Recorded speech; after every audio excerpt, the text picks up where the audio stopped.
Weight matchup on the card this evening, and a couple of good fighters making their UFC debuts. David Roberts, just 19 years old, taking on Marcelo Melo, 26 years old, out of Rio de Janeiro, Brazil. David Roberts out of Jacksonville, now fighting out of Memphis, Tennessee. Fighting as a sport, I love just because the competition, it's one-on-one, it's man against man. It's not really a team thing. For instance, like football, you rely on other people. Here it's, you rely on yourself. You have nobody else to back you up. I am comfortable in both situations, on the top or on the bottom. I'm going to try to control him and put him on the ground. But if he put me on the ground, I am comfortable too. I have a great skill techniques on my guard. That's okay for me. Well, Marcelo started his training with Royler Gracie in Brazil at 19 years old. His opponent tonight, David Roberts, just 19 years old. 5'7", 169 pounds. Now fighting out of Astoria, New York, a Brazilian Jiu-Jitsu master. Self-trained and managed by Jose Luis Cademartori. Saying about his opponent, he has not heard of him, but it does not matter who I fight. He has competed in 55 matches in Jiu-Jitsu, winning all but 4 of those. He fought in the 1995 Vale Tudo Open in Brazil and won his match by knockout from the mount. So let's watch for that possibility. One of his heroes, Vitor Belfort, Mario Sperry, and Royler Gracie. Every Jiu-Jitsu master knows about the Gracies, as we do here at the UFC. Okay, best of luck. Now, the Gracies with a great tradition here. Hooking up with Royler is going to do nothing but improve him. We've seen that you do need good leadership, people to train you that can observe and see more than you can just see yourself. So the self-training thing is good, that you have that kind of incentive and enthusiasm, but you need good leadership to help you out. In all likelihood, if you look at the profiles of this fight, David Roberts and Marcelo Melo should spend a lot of time on the mat, but you never know when the octagon gates are closed. David Roberts is 19, as I mentioned. He's 6'1", from Jacksonville, Florida, fighting out of Memphis, Tennessee. He is a wrestler who considers himself a submissions-oriented wrestler as opposed to a ground and pound wrestler. He's never competed in UFC rules prior to moments from now. Now, both of these athletes are new to the octagon, so they're experiencing something that most people can not even imagine, hearing the bolt on that door slam shut. But they're also highly trained. They understand each other, and I think Roberts, he has a brother Joey who was in UFC 19. He lost to Sandy Latu, but many feel at that point in the fight he was actually turning the table and winning, but he suffered a cut, or actually a broken nose, excuse me, and the bleeding, they had to stop the fight. Tail of the tape here in this lightweight matchup between Marcelo Melo and David Roberts. As I mentioned, the one man, only 19 years old. His brother Joey, as Jeff mentioned, fought at UFC 19. Marcelo's 26, 7 inches difference, or more than that, pardon me, 9 inches difference. So let's look for the reach of David Roberts. For the official introductions, here is Bruce Buffer.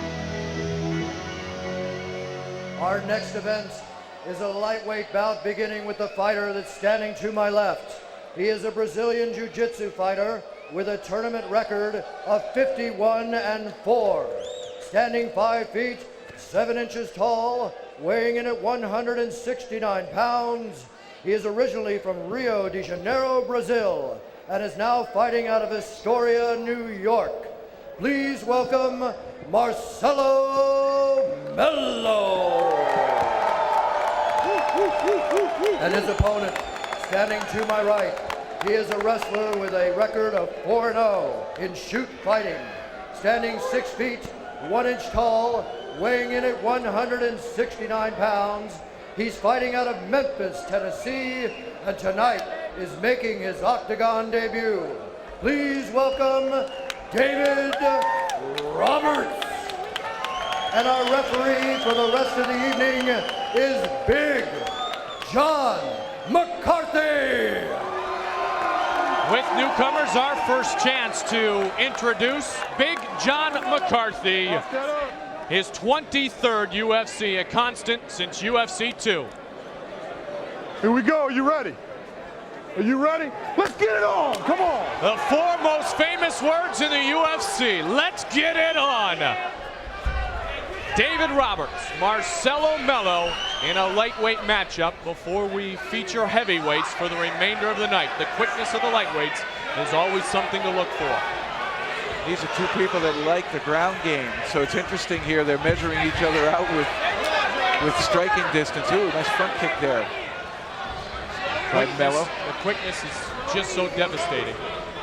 As Melo and Roberts kind of size each other up. The emotions now are past them because it is time to get it on, as Big John McCarthy talked about. There's a shoot, a double leg. He's going to get it. Nice lift.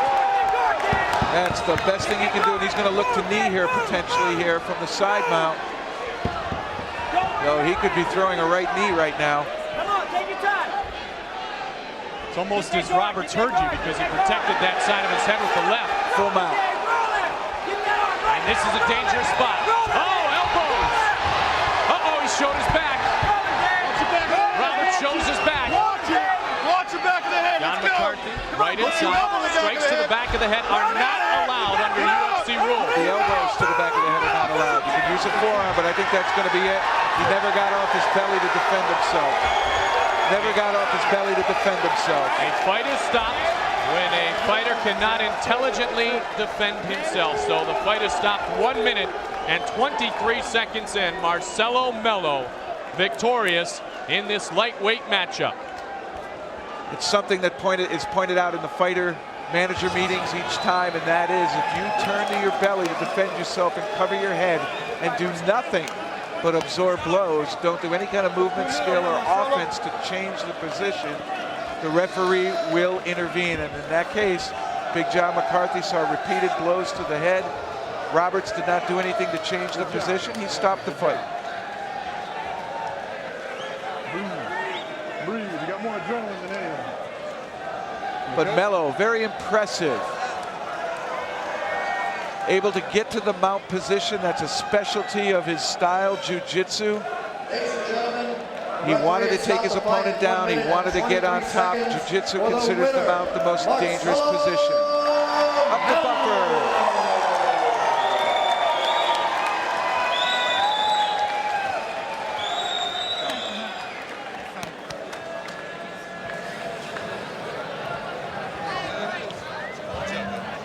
Let's look back here. There's the initial confrontation. A nice front kick by Melo.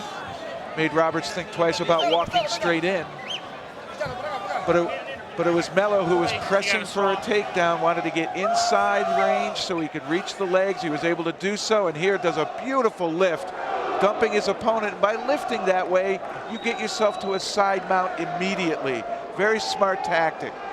And then from that side mount, he would gain full mount and start raining blows. Roberts would turn to his stomach and never move from this position. He was blocking many of those blows, but as they're told in the fighter meeting, if you turn your back to your opponent on the ground and cover your head, if you do nothing to improve that position and absorb blows, John McCarthy will stop the fight. And McCarthy was warning him about his striking anywhere in the back of the head with an elbow. And then once he saw him hitting the side of the head repeatedly, jumped in. Another angle on that. You can see the power that Melo is getting to generate into the side of his head. And let's go to Mike Goldberg with our winner, Marcelo Melo. I'll tell you what, Marcelo, so far a night for the Brazilians. Congratulations on your victory. Thank you. I want to first of all thank for my family that I love him, and thank for the guy from the Ultimate for giving me the opportunity to be here. Did it go as you planned, this first debut in the Ultimate Fighting Championship? Yeah. For many other fighters, this is the finish.